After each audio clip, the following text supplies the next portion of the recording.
Well, brethren, it goes without saying that we're living in very troubling times.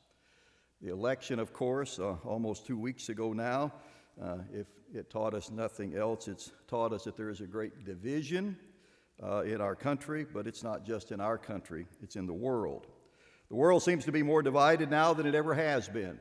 There seem to be more things going on around the world, diverse things, you might say, things that are causing political unrest and violence, and that's in all parts of the world. I've also learned, and I think all of us have learned, I hope we have, that as a Christian, our Christian perspective, and I believe the Bible is abundantly clear that we are citizens of another kingdom. We pray for God's will when it comes to the selection of leaders, and we pray for those leaders once selected. That's a part of who we are and what we do. But if we lose our focus during that period of time, if we allow ourselves to be caught up in some of the disputes of the world, it leads to more difficulty. Because you see, if our mission isn't the same today as it was before the election, if our goal and direction isn't the same today as it was before the election, then there must have been something wrong with our goal and direction. And I don't believe that's true. From a physical perspective, obviously things change when there's an election. From a spiritual perspective, if they change, then that probably means we were pursuing the wrong mission and the wrong goal beforehand. Because we must be clear, the true spiritual goal and direction and mission doesn't change. And we should be very clear about that. But all of this creates problems and difficulties in the world, and certainly in our own country. I was reminded of the introduction to Thomas Paine's, I guess it's an essay called The Crisis, or The American Crisis, and it's the famous line that we're all familiar with. He says, these are the days that try men's souls, or actually these are the times that try men's souls. But he goes on in that message to say this. He says, "'Tis surprising to see how rapidly a panic," this was written December 23rd, 1776. "'Tis surprising to see how rapidly a panic will sometimes run through a country. All nations and ages have been subject to them. Their duration is always short. The mind soon grows through them and acquires a firmer habit than before. But their peculiar advantage is that they are the touchstones of sincerity and hypocrisy, and bring things and men to light which might otherwise have lain forever undiscovered." I believe there's some truth to that in the difficult times you begin to see character and other issues that make up a person, and sometimes it's very discouraging. Let's go to Matthew chapter 24 to begin with this afternoon.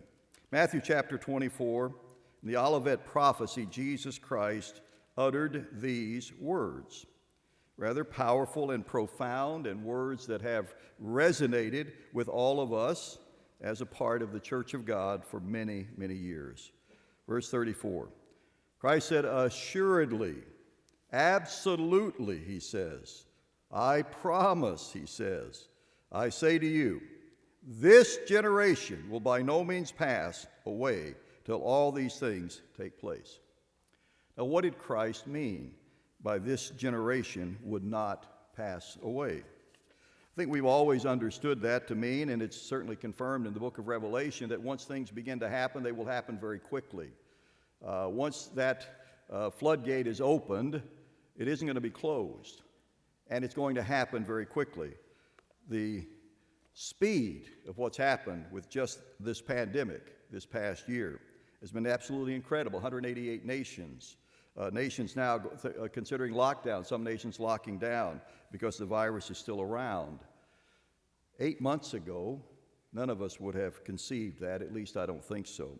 8 months in the bigger scheme of things is really a very short period of time as to how quickly things can be turned on their ear. The term generation has actually two very clear meanings. A generation is defined, one definition is the number of years it takes for children to be born and grow up to adulthood and have children of their own. This is normally considered about 20 years to 40 years. The second definition, a generation can also be defined as everyone alive at one time. Normally there are 4 defined age groups given different names today that are alive at one time. 4 distinct groups. Sociologists tell us today that in their, again, I don't know what we would mean by history, but in their research or the years that people have been doing this, I guess, we see today the largest gap between the oldest living generation and the youngest generation when it comes to values, when it comes to life experience. And I want to talk a little about life experience and how that affects all of us. Those in the older generation lived back in the previous century. They lived at a time that was very different than today. Their values and principles were forged by their life experiences. We must understand we cannot expect the younger generation to have the same life experience as we did. And therefore, their values, their principles, and again, I'm speaking in general of the world, not necessarily of the church, although we're affected as well, those values and principles were or are affected by their life experiences. And sometimes we forget that. You know, they have various names to the generations, as they call them today, based on principles from the boomer generation and on it goes, and there are different names to identify them. But the oldest generation and the youngest generation have the largest gap in values, morals, and principles of any ever alive at one time. That shouldn't surprise us, as I said. Think about this. Think about a person born in the year 2000. We're 2 decades into this period of time, 20 years ago. Consider that a generation. What is the current generation, a current 20-year-old today, a sophomore in college, what is his or her life experience? Consider this. If you read it, I believe you'll see that obviously there is a difference in what previous generations experienced. In the year 2000, there was a threat that called Y2K that was going to bring an end to all record keeping. Now, I'm not anywhere near an expert when it comes to computers, but as I understand it, they're based on a binary system of zeros and ones. So we were told leading up to the year 2000 that come 2000, January 1 and at midnight, when everything flips over, that all the data would be lost. The computers would revert back to the year 1900 and everything would be lost. That was a very serious issue back in the late 1990s, leading up to the year 2000. We even had a packet of information. I remember very clearly we had a presentation at that time, the leadership of the church. We had a presentation explaining exactly how this was going to happen and what a disaster it was going to be. The church put together a whole packet of information, sent out to every church area, every pastor, to explain what a disaster this could potentially be. Now, I believe millions of dollars were spent, things were corrected, and 2000 came along and it didn't happen. But there was a fear. There was a panic in some ways that went on even at that time, and even somewhat in the church. Again, I don't think it was as big a deal in the church, but that's the year a 20-year-old was born. In 2001, the 9/11 attack on the Twin Towers in New York occurred. In 2003, U.S. troops invade Iraq, which began a war that is today the longest war in American history at 17 years and counting.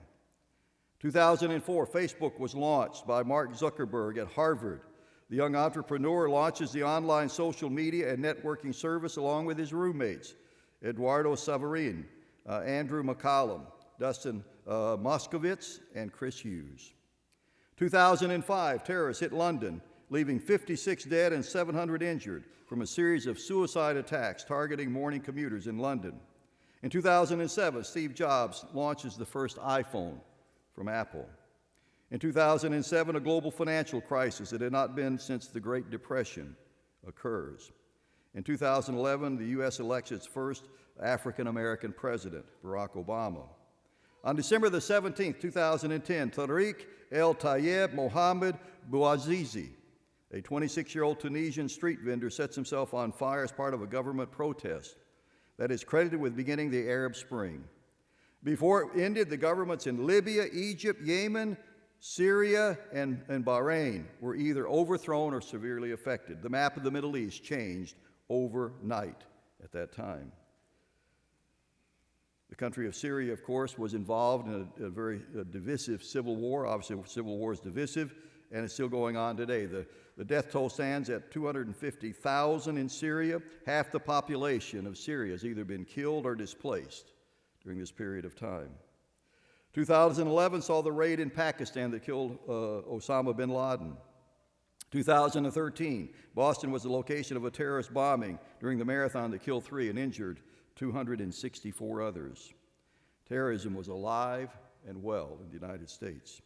2015, Greece becomes the first developed country to default on a loan from the International Monetary Fund. They defaulted on a $1.7 billion payment. There are 188 nations in the International Monetary Fund, and Greece became the first ever to default. 2015, same-sex marriage is legalized in all 50 states in the United States. 2015, on February the 13th, a terrorist attack on a theater in Paris took the lives of 90 people and injured 413. Combined with other attacks at the same time in the area, 130 total people died. 2016, Britain votes to leave the European Union. June of 2016, Omar Mateen went on a shooting spree in a gay nightclub in Orlando, Florida, killing 46 people. 2016, Donald Trump is elected the 45th President of the United States. October the 1st, 2017, Stephen Paddock, a 64-year-old man from Mesquite, Nevada, opened fire upon those attending the Route 91 Harvest Music Festival on the Las Vegas Strip. In 15 minutes, he fired 1,000 rounds of ammunition, killing 60 people and wounding 411. In 2017, Facebook hits 2 billion global users for the first time. Today, the number is 2.7 billion, one-third of the Earth's population. In 2018, Apple becomes the first public company to be worth $1 trillion. In 2020, the coronavirus becomes the worst pandemic in 100 years. If you're a 20-year-old today, that is your life experience. That's what you've lived through. It is what has shaped who you are in many ways. It's what's shaped many of your principles and morals. Again, I'm speaking in general, hopefully, certainly not in the church, but in general, what's occurred. We are 2 decades into this new century, and you get the feeling we're being prepared for something even more powerful and more dramatic, identified as the end of the age. It is no exaggeration to say that these past 20 years have been characterized as extremely violent, with staggering changes in values. LGBTQ were just letters in the alphabet 40 years ago.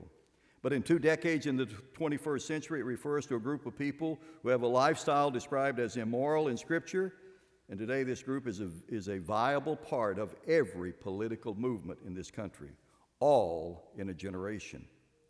For the past 20 years, from 600,000 to 800,000 abortions have been reported to the CDC annually. The numbers have dropped to the lowest level in this century in the last 10 years. But consider it 800,000 per year. We have 2,200 abortions every day. At 600,000 a year, we have 1,700 every day. In the last 20 years, since 2000, there have been 14 million reported abortions. To put that in perspective, in the United States, we have 50 states. Only 4 states have more than 14 million people in the state: California, New York, Florida, and Texas. Consider any state you want and wiping out that entire state in this last generation. Those are the staggering numbers that we're dealing with in 1 generation. We go berserk over a pandemic that has taken the lives of 240,000 people in less than a year. And we don't bat an eye to the 600,000 abortions since the pandemic began, and 14 million in this generation alone. So how does a 20-year-old navigate all of this? It is easy to judge and even condemn the current generation. But for them, their life experience has been built around social media expansion, unpopular wars, terrorist attacks, a society that has always accepted homosexuality as an alternative lifestyle, and political division.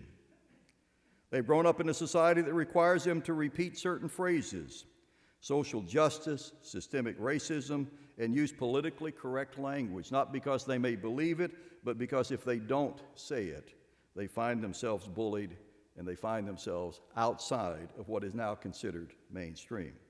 This is the life experience of a 20-year-old. No wonder those that are the oldest generation can look at this generation and wonder, well, what's happening to them? But it's not only this generation that's affected. These are also our life experiences and the things that have changed so much of the world. Remember, a 20-year-old can't change or control what he has experienced. This should help us understand how difficult it is, not only for young people, but for all ages in this generation, to deal with the world around them and to be able to see clearly where we're going and what we must do. My question this afternoon is, how does a 20-year-old navigate such a world given his life experience? And how do we, 3 other generations, navigate such a world, since we are also a part of this generation? By the definition that everyone alive at one time is one generation, we're all a part of this generation. And we're all affected every single day. Is this the last generation? Is this the generation Christ spoke of in Matthew chapter 24? Remember, at some point in time, that will be fulfilled. It will be that generation, which will be everyone alive at that time who will experience what Christ described in Matthew 24. How do we deal with all of that? What does this generation face? How will we survive spiritually? My answer this afternoon is actually found in the preteen and the teen virtual camps this past summer that you may not have been aware of. They choose a theme every year. They chose a theme this year that I thought was quite poignant. They chose it long before the pandemic, and of course we were unable to hold classes or actually hold camps this year. Their theme this year was firmly anchored, holding fast to what is good. Holding fast to what is good. I believe within this phrase lies the answer going forward into the future. Satan will do everything he can to destroy that relationship, and by all means our relationship with God, and by all means including our own life experiences in a world that consistently labels evil as good. The great challenge that we're all going to face, young and old and everything in between, is holding fast in a period of time that's going to be so disruptive, with so much upheaval, that it becomes so much easier to simply accept it and move on. That's the challenge. Consider Daniel chapter 7, verse 25. Daniel 7, verse 25. This is, to me, an unusual verse in the middle of an unusual prophecy. Oh, and I'll read it to you from the King James Version, because this is the version that gives me the word I'm looking for, so I'm going to use it.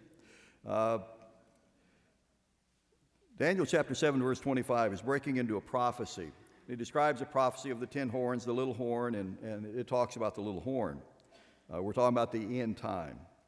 And here's what it says in verse 25. And he shall speak great words, this little horn, against the Most High, and shall wear out the saints of the Most High.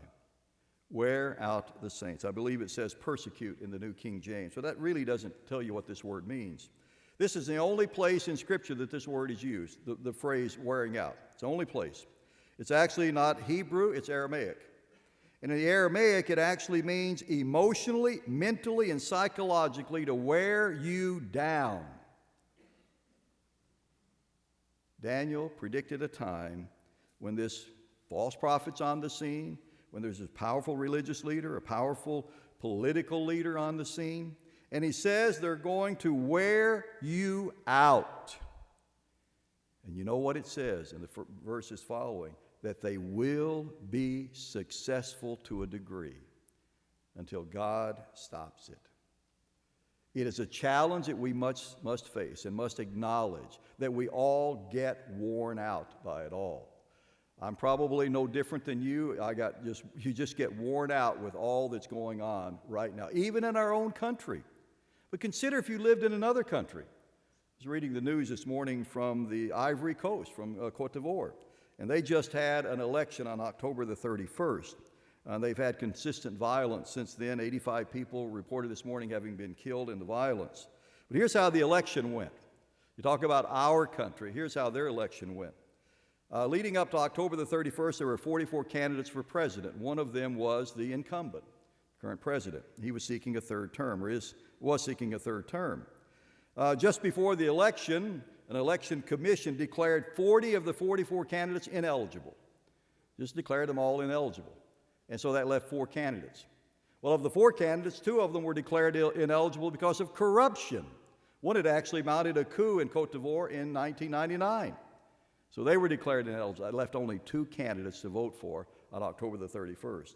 The incumbent president got 94% of the vote. Hence, all of the violence that's occurred since then. That's just a typical election in many parts of the world. It wears you out. What if you're a member living in another country, and certainly even in our own country, and you see this year after year after year after year? You get worn out. It wears you down. Now this word, there's an equivalent Hebrew word in the Old Testament to this one for wearing down. And it's actually, as I said, a Hebrew word. It's found in several places, but it has a similar meaning. Genesis 18, verse 12 is the usage of this word. You don't have to turn there, but it's where Sarah is told that she's going to have a child at quite an elderly age. And it says she laughs when she heard it. She was told she would have a child at her age. And she then asked, well, when she's challenged on it, she asked, well, how is this possible? And she uses the term, I'm old and worn out.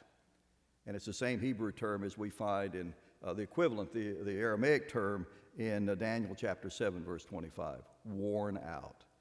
I'm just worn down. You get worn down by it all. So how do we address all of this? How do we work our way through it? How do we navigate it? I believe there is an answer. And I believe the answer is found, and this is the title of my sermon, hold fast to what is good. Hold fast to what is good. And the alternate expression is hold fast without wavering. This is a principle that we're going to talk about now today. There are at least 7 scriptures in the New Testament where Christ used the term little faith in talking about his disciples. Let's go to Luke chapter 22. Luke chapter 22. This is where Christ referred to Peter. Luke chapter 22. Christ talks about Peter, and he says this. I mean, this has to be one of the more astounding things, if you're Peter, of your entire experience with Jesus Christ. Luke 22, verse 31.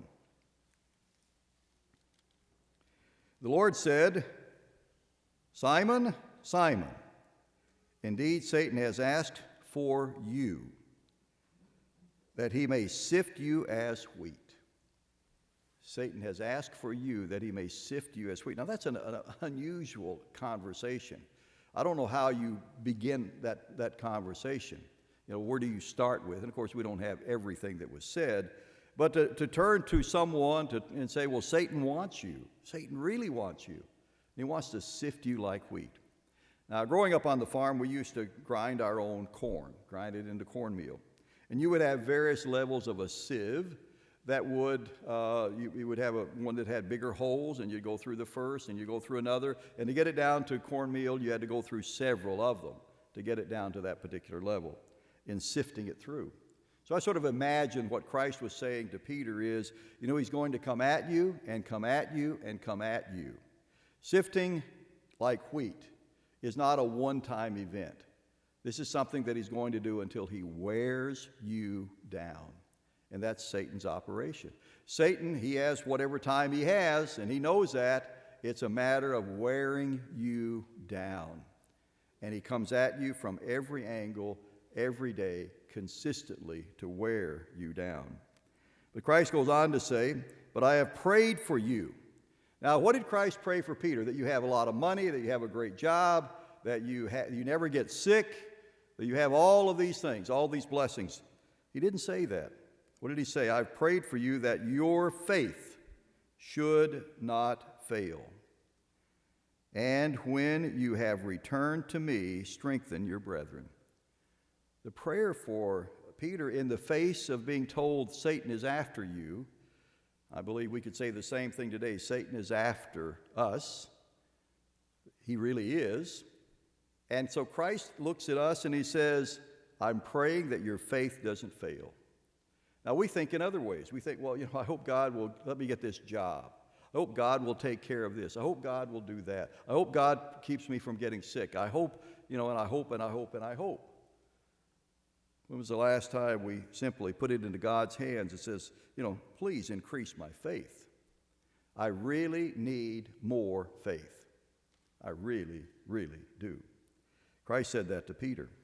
Christ did not pray that Peter would never become ill or experience any difficulties, but in the face of difficulties and trials that his faith would not fail. The worst thing that can be said of any of us is that our faith failed. Not that we even became ill or that we became ill and died, or that we struggled in life. We were never wealthy or great. The worst thing that can be said about us is that our faith failed. That's a problem. And that, of course, is the opposite of how we should face the challenges ahead.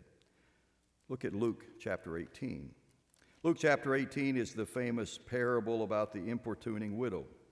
But on the heels of this parable, in verse 7, Christ said this, "And shall God not avenge his own elect, who cry out day and night to him, though he bears long with them?" There are things in life that God will not take away. There are things in life that you and I must endure day after day after day after day. That's a part of life. God just doesn't take it all away. He says, though he bears long with them, I tell you that he will avenge them speedily. God will. There is a day of reckoning. It is coming. But he says, nevertheless, when the Son of Man comes, will he really find faith on the earth? To my knowledge, the New King James is the only translation that uses the word really. King James doesn't. It says, will he find faith? The New King James adds, really find faith. And I've been curious about that, want to find out, well, why? Why is this the only translation? The King James and the New King James come from the same Greek text. So why is the word really? Well, if you do a little more study, you'll find that the word find here is one of great feeling. Great feeling. It's not just the word, well, like you found something, you stumbled over it walking around, but it's something that has a depth of feeling, emotion to it. So in the King James, in order to bring that emotion out, instead of having the word find, they added the word really to give emphasis to the word find. Will he really find faith on the earth? This is a point of great consternation we see to Jesus Christ at this point. In Barnes' notes, it says this, the truth that he had been teaching was that God would deliver his people from their calamities and save them, though he suffered them to be long tried. He asked them here whether when he comes he should find this faith or a belief of his truth among his followers. Would they be found persevering in prayer and believing that God would yet avenge them, or would they cease to pray always and faint? Robertson's New Testament word picture says this, it is not clear whether this sentence is also a question or a positive statement. Is it a question or a positive statement? There's no way to decide. Either will make sense, though not quite the same sense. On the whole, the interrogative is probably correct. It's probably a question, meaning to question if the Son will find a persistence of faith like that of the widow when he does return. You know, there's some startling statistics today that you can find very easily. As I said, the difference in the gap between the youngest generation, the 20-year-old, and the 60-year-old and the older generation, or the oldest generation, is larger than it's ever been. There is very little, it seems, and again, in a world issue, there's very little association between the two in the world where we live. And you can see that churches or religion has consistently failed, not just this generation, but previous generations. It's statistically true that only 1 out of every 3 teenagers that's sitting in church today will actually attend church when they're out on their own. 1 out of 3 is what it amounts to, and you can begin to see why. Religion today has become a mockery in many ways. It's become, in some places, a circus. We have individuals who just this past month, predicted the return of Jesus Christ on the last great day. We have others that are predicting that President Trump is sort of like a king in the Old Testament, and that God's going to perform a miracle and he has to be the next president. There are people making those predictions in the name of religion. Is there any reason why a young person of 20 years old would be attracted to that at all? The mockery that's being made of religion all around us is incredible. And you can see why a 20-year-old would say, well, I don't really want to be a part of that. What is the one problem that pops up over and over again? the one problem that never gets discussed, and that's really the issue of faith. When is the last time we addressed the issue, or you addressed the issue, or you heard the issue addressed of having more faith? Now, maybe you have. I'm sure, obviously, things have been said. Think about it in the terms of the holy days. The last holy day or festival this year was the last great day. It will now be 6 months before there'll be another festival, and that'll be the Passover. I'm sure you know this. You may not have thought of it in this way. All of the festivals appear in a 6-month period of time. All of them occur in a 6-month period of time, or at least a portion of that. According to the Hebrew calendar, there are exactly 177 days every single year. 177 days between Nisan 1 and Tishri 1. The beginning of the year and the Feast of Trumpets, 177 days. There are always 163 days between Passover and Trumpets, every single year. So within a little over 177 days, all of the festivals take place. And then we come to this kind of dark period of time, where we go for 6 months without a single festival. Now again, you can have your own reasons, or at least you can imagine why did God do it that way. Of course, you know the agricultural principles and all of that. But there's also a picture here. It's a picture of holding on during a time of darkness, holding on during a time when you don't have the uplift and of course, the enthusiasm and excitement of a festival, but to hold on without wavering, to not fail. You know, it used to be years ago, and some of you were probably a part of that, where you would hear every year at the feast, at least I remember hearing it as a child, that some of you will not be here next year. That it's just a foregone conclusion that some of you will not be a part of the church a year from now, from one feast to the next. And at those years, all we had were the feasts to get together. We had no local congregations. So people, over extended periods of time of being alone without the support of others, becomes so much easier to fail in that period of darkness that we go through. You know, faith is not exclusively tied to healing, which some people try to make it. There is a misnomer sometimes among people that has thrived over the years. If you had faith, you would be healed. While faith and healing are associated, one must be careful not to jump to the conclusion that if you only had more faith, you would be healed. Christ healed many people who had no faith, and he praised people who knew little about him or what he taught as having great as having great faith. Healing is a personal promise from God and not an institutional promise. It isn't a promise that just because you attend church, therefore you must be healed. It is a personal promise that God makes, that you and I can claim as Christians, as followers of God's way. Our responsibility, each and every one of us as Christians, when a brother or sister is sick, is to pray in faith for God's mercy and intervention. It is our place to encourage, support, and cry out to God. The rest is up to God.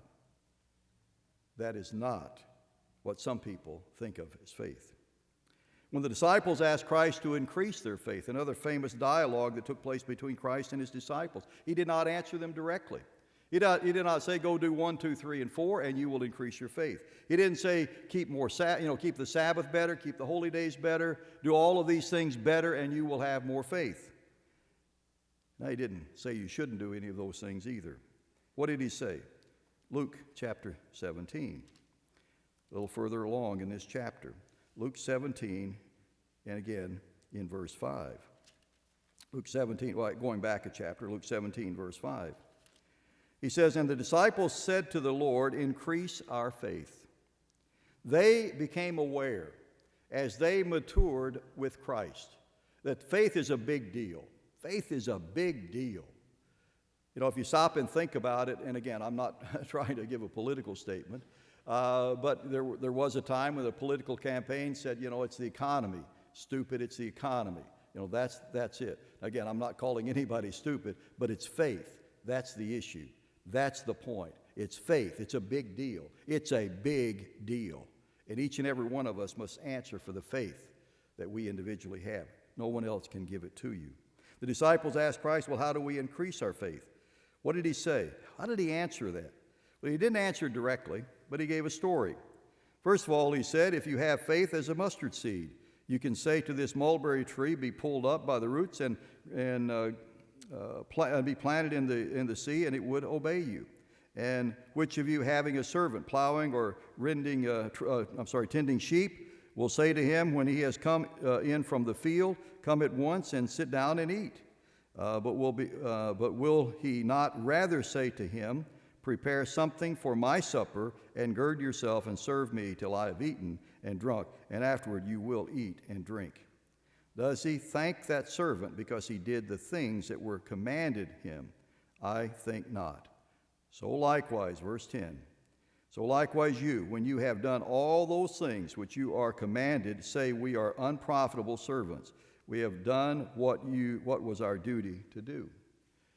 The point Christ is making is that if you're a servant and you're out working in the field, when you come in, you're a servant. When you come in, your work isn't over just because you did what was immediately asked of you. So what Christ is saying to the disciples is, you're a servant 24 hours a day.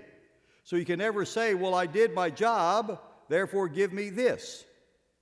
He says, you're always a servant, always a servant. And if you go above and beyond, your faith will increase. Above and beyond, your faith will increase. It's not just a matter of how many Sabbaths have you observed, or how many holy days you've been to, or how many feasts you've attended. It's have you gone above and beyond? Are you prepared to help others? Are you prepared to serve? Are you prepared to commit your life? That's how you increase faith. That's how you increase faith. You go beyond the 8 to 5 or 9 to 5, whatever it may be, that a person would be assigned to work. You never leave that job as a servant. Let's go to Hebrews. I think you can't talk about faith without going to Hebrews. Hebrews chapter 11. There are two verses here that become very important in this whole subject. Hebrews 11, verse 1. Now faith is the substance of things hoped for, the evidence of things not seen. And then verse 6. But without faith it is impossible to please him. Faith is a big deal. Faith is a big deal. Without faith it is impossible to please him. For he who comes to God must believe that he is, and that he is a rewarder of those who diligently seek him. This is an unusual chapter, chapter 11, called the faith chapter. There are 16 times in this chapter where it says, by faith Enoch, by faith Noah, by faith, by faith, by faith, by faith. They're pointing out that it was all done how? By personal strength, by personal wealth, by faith, by faith, by faith. 6,000 years have gone by, and those that God has pointed out, certainly those in Scripture, he says by faith, by faith, by faith. Faith is a big deal. Faith is a big deal. Now, if you look at the Bible as a book, which we obviously do, you'll find that often when God makes statements such as this, now faith is, we start chapter 11 with, there's often a setup for that. In other words, it doesn't just come without context. Now, my personal feeling is the Apostle Paul wrote the book of Hebrews. That's what I've felt all my life. I've seen it. I realize there are challenges to that, but that Paul wrote it. I think it sounds like Paul. But in chapter 10, there's the setup for chapter 11. Rest of the sermon, I want to go to chapter 10 because I believe this is what sets up our understanding of faith and what gives us our direct orders as to how we're going to survive the challenges ahead, because the challenges ahead are going to be very severe. Let me just read a portion of Hebrews chapter 10, and then we're going to come back, because in chapters 10, I believe, are embedded the lead up to chapter 11. Chapter 11 talks about something that's already happened. It's talking about something that you already have. Chapter 10 describes what you have in terms that I believe we can understand, and it becomes a part of who we are. Chapter 10, beginning in verse 19. It says, therefore, brethren, having boldness to enter the holiest by the blood of Jesus, by a new and living way which he consecrated for us through the veil that is his flesh, and having a high priest over the house of God. Verse 22, let us draw near with a true heart in full assurance of faith, having our hearts sprinkled from an evil conscience and our bodies washed with pure water. Verse 23, let us hold fast the confession of our hope without wavering, for he who promised is faithful. Verse 24, and let us consider one another in order to stir up love and good works, not forsaking the assembling of ourselves together, as is the manner of some, but exhorting one another, and so much the more as you see the day approaching. This begins the setup. This tells us where we're going, and we're going to talk about faith as a fact in chapter 11. Then go to verse 32. But recall the former days in which after you were illuminated, you endured a great struggle with sufferings, partly while you were made a spectacle both by reproaches and tribulations, and partly while you became companions of those who were so treated. For you had compassion on me in my chains, and joyfully accepted the plundering of your goods, knowing that you have a better and an enduring possession for yourselves, and it says in the New King James, in heaven. Your margin says this is not found in heaven, isn't found in all of the translations. Again, we can understand it that our reward is in heaven. That doesn't mean you're going to heaven, but it makes a lot more sense if the words in heaven certainly don't appear there. Verse 35, therefore do not cast away your confidence, which has great reward. For you have need of endurance, so that after you have done the will of God, you may receive the promise. For yet a little while, and he who is coming will come and will not tarry. Now the just shall live by faith. That's quoted from Romans, and it's also quoted from the book of Habakkuk. The just shall live by faith. But if anyone draws back, my soul has no pleasure in him. In verse 39, for we are not of those who draw back to perdition, but those who believe to the saving of the soul. So let's back up a moment. There are several things in this chapter and in these verses that lay the groundwork for what faith really is and how faith should act in all of us, or how faith should cause all of us to act. Notice verses 23 and 24. These are a couple of the key verses. It says, let us hold fast the confession of our hope without wavering, for he who promised is faithful. And let us consider one another in order to stir up love and good works. The term hold fast in verse 23 comes from a Greek term that means to hold back, to prevent from drifting, used as a nautical term of a ship to prevent it from heading in the wrong direction. To hold fast means more than to simply hold on. It implies taking a preemptive action. As you see the boat before it begins to even drift, you take preemptive action. The verb or the word here in the Greek has the implication of a preemptive action. You're not just standing there holding on, but you're doing something to prevent a fall from occurring. The word faith here is actually unusual. That's used here in verse 23 as well. It's actually the more common word for hope. In fact, this is the only time this Greek word is translated faith in the New Testament. Every other time it's translated hope. And it implies, of course, again, what hope really tells us. The word means anticipation, looking forward with confidence. As I said, it's the only place it's translated faith. Everywhere else it's translated hope. And then finally, the word wavering comes from the Greek word that means not leaning, firm and upright. It is used often of ships, that they maintain balance, especially in rough waters. Whatever is going on around the person, he is upright. The test of true Christianity is how we react in the middle of the storms. In these verses, Paul provides us with 5 things that help us to establish our faith, help us to establish the groundwork for what we should be and what we should continue to be. These 5 things are found here. Verse 22, let us draw near with a true heart. Verse 23, let us hold fast our possession of faith. Number 3, verse 24, let us consider one another. Number 4, verse 32, let us call to remembrance the former days and those who were with us. And verse 38, live by faith. This is all the prelude to what Paul describes in the faith chapter in chapter 11. Let's consider each one of these. Take a look at how they impact our lives. What does it mean to have a true heart? It means it's genuine. There's nothing false about you. You speak from the heart and you act from the heart.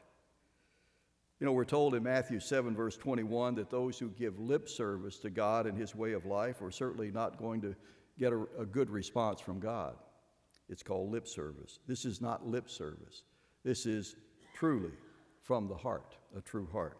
You know, over the years, I had the opportunity as a church pastor to visit many, many people in many, many homes, certainly in the hundreds, if not even more, There were periods of time where I visited every single day of the week, except for the Sabbath probably. You were visiting new people. And you always had this wondering in the back of your mind, well, will they actually, in those years, you contacted a minister, and he would come visit you before you ever came to church. And so you'd go visit them, and sort of in the back of your mind, will this person actually show up? Will they really come to church? Now, there are those that do, and there are those that don't. I always remember this one young couple in New England when I was a pastor there. And I didn't hear from them, I didn't know them. They showed up at church one day, they rode a bicycle to church in New England in the fall of the year. And they were in downtown Boston. They were going to school. They were both students. And they rode a bicycle. Now, church met in a place called Concord, Massachusetts. It was 20 miles from Boston. They rode a bicycle to church and showed up. And they obviously didn't know very much about it. They were there. They somehow had found us. And they came, which was all fine. And I met them, talked to them, introduced myself, and asked to visit them. And I visited them in a little apartment in the center of Boston, just off Government Square in Boston. They were students at Boston University. Well, the obvious question came up, at least in my mind, were they married? No, they were not. And they had their little apartment. Again, even at that time, for them, that seemed fine. We were living together. We could share expenses. We were, we'll get married one day, and we're together. So I went through and explained that, thinking, well, I'll never see them again. But as I was explaining it to them, you could see on their faces that they understood right away. And they agreed completely that, well, yeah, that's right.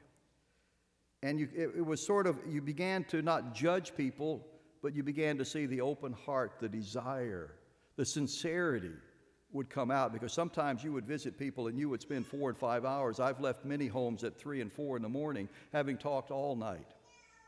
And you see the willingness of heart, the sincerity of heart. They don't have it all together, but it's that pure heart, that true heart. And sure enough, they came to church 2 weeks later again, and they were now married. And they were happy to come see me. And they became true pillars in a congregation in New England over the years. But I always thought of that true heart and what that means. There was no deception there. There was no trying to hide anything there. It was a true heart. That's what God wants. That's what leads to faith. When you're not what you pretend to be or what you're trying to pretend to be, you're not going to be building faith. It's a sham. But that true heart is so important. The second piece of advice that Paul gives is found also in verse 23.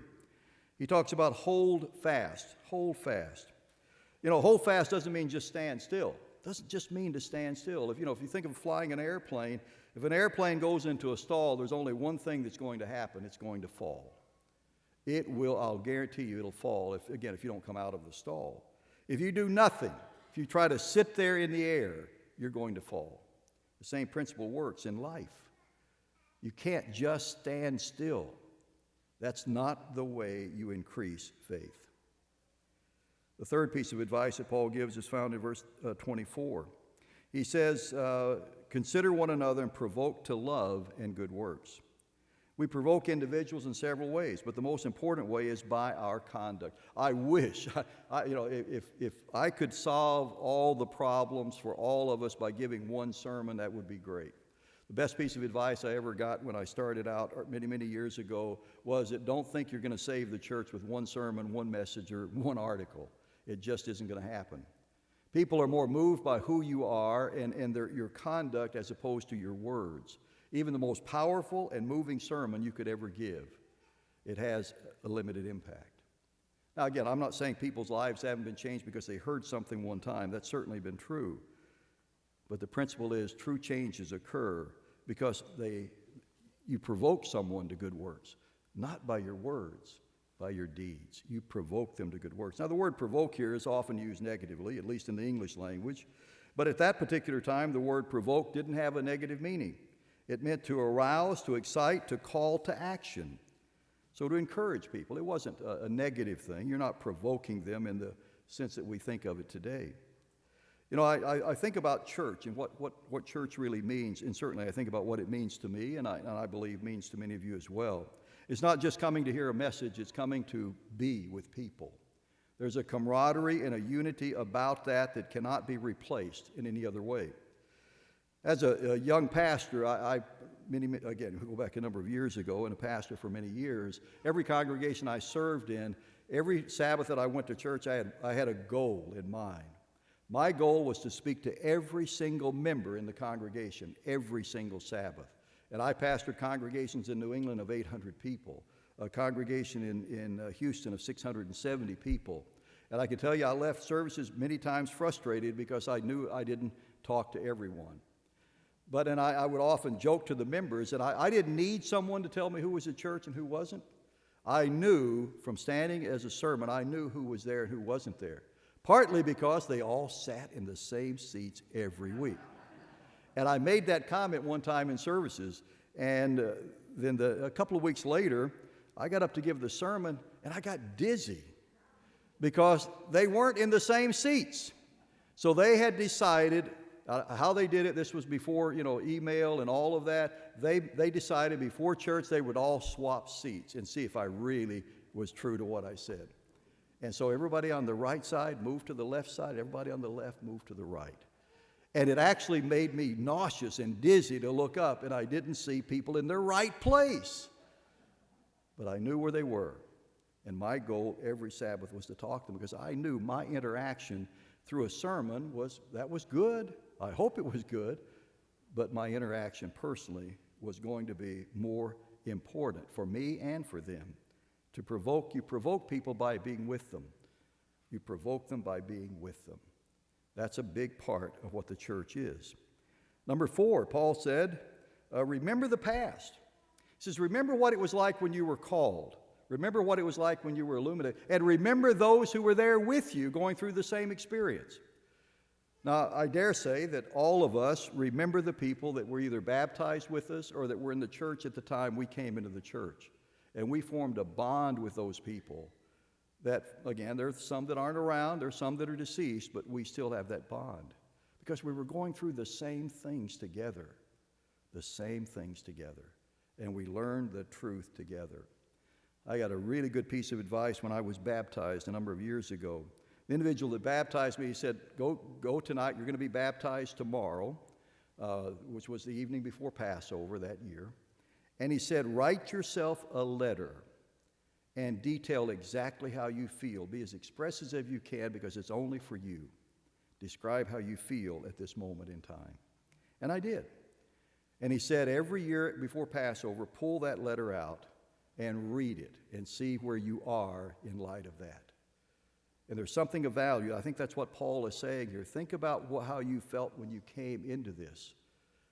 The enthusiasm, the excitement, and those who were there with you. I remember as clearly today as, 10 years ago, 20 years ago, 30 years ago, the people who were in the church when we first came into the church. Again, many of them are either deceased or not around anymore, but I remember them because we were going through the same things together. Loss of jobs because of the feast. We went through the same trials and difficulties together and formed a bond. Number 5. Paul says it very simply, sort of a summary statement, that we walk by faith, verse 38. This tells us that faith is an everyday activity and not a weekly exercise. How much faith do you have today, and what will you do today? How can you show your faith today?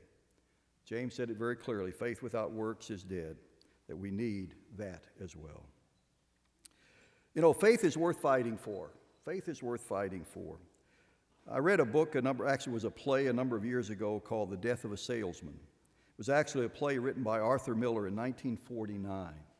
It's a story of Willie Loman, a traveling salesman who hits a midlife crisis. He begins to feel the wear and tear of the years. He was a salesman for 40 years, and he always felt that he was fake. He always had to stretch things. He always had to be something different than who he was. And over time, he became worn out. And his family rejected him because they saw this fake person and they never saw the real person. And he was just worn out. And of course, it's a very sad story because he commits suicide, drives a speeding car into a brick wall or whatever, and kills himself. Because he felt so fake. And he was worn out being something he wasn't. He could never feel comfortable being himself. Daniel called it wearing out the saints. Wearing out the saints. You know, sadly, over the years, I've seen people, even in the church, who just get worn out. And sometimes, again, people take their own lives. That's happened as well. One of the very first funerals that I ever did at the age of 24 was for a suicide. And the family was deeply grieving because of that. But again, people get worn out. I'm not suggesting, obviously, that's not a good way to approach it. But people get worn out. It is possible to do that.